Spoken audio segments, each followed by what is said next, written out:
Minimum security. These are the lowest security facilities in the federal system, often referred to as club fed. They house low-risk offenders, often nearing release, including many white-collar cases, but they're not limited to non-violent crimes.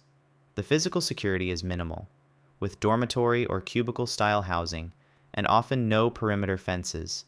Inmates have more freedom of movement and access to work and educational programs. The staff-to-inmate ratio is low. A famous example is FPC Yankton in South Dakota, which is located on a former college campus, highlighting the less restrictive nature of these facilities. Low security.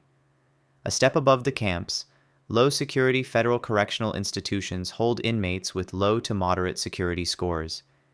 They are more controlled than the camps, with 2 tall razor-wire fences around the prison and more staff watching movement, but housing is still mostly in dorms or cubicles.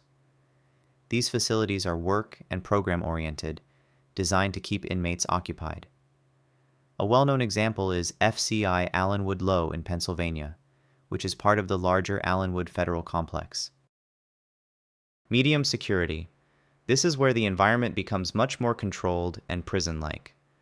Medium security FCIs are for inmates who may have a history of violence and require greater supervision. The facilities are characterized by strengthened perimeters, often with double fences topped with razor wire and electronic detection systems. Inmates are housed in cells, not dorms, and their movement is more strictly controlled. A prominent example is FCI Terre Haute in Indiana, which is part of a larger complex that also houses the federal government's death row. High security.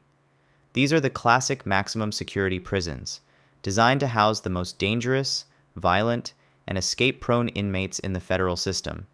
USPs have a highly secured perimeter with high walls or reinforced fences, multiple guard towers, and extensive electronic surveillance.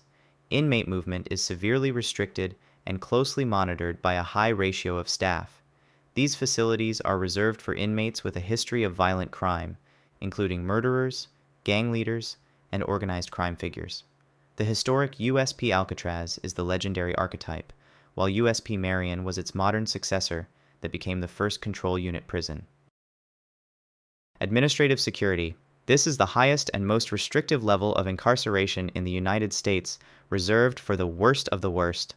The only true federal supermax is ADX Florence in Colorado, often called the Alcatraz of the Rockies.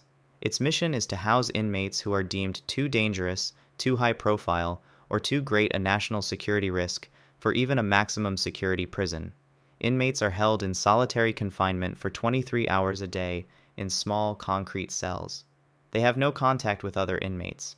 Its population has included notorious terrorists like Dzhokhar Tsarnaev, spies like Robert Hansen, and cartel leaders like El Chapo. Specialized facilities. Beyond the standard security levels, the Bureau of Prisons also operates several specialized facilities for inmates with long-term medical or mental health needs. These are known as Federal Medical Centers, or FMCs. They are essentially secure hospitals capable of providing a full range of medical services, from cancer treatment to major surgery and psychiatric care, for inmates from across the federal system who cannot be adequately treated at a regular institution. A major example is FMC Butner in North Carolina. Thanks for watching. If you had to redesign the federal prison system, what would you change first? Let me know in the comments down below. Please also remember to like and subscribe if you enjoyed this video.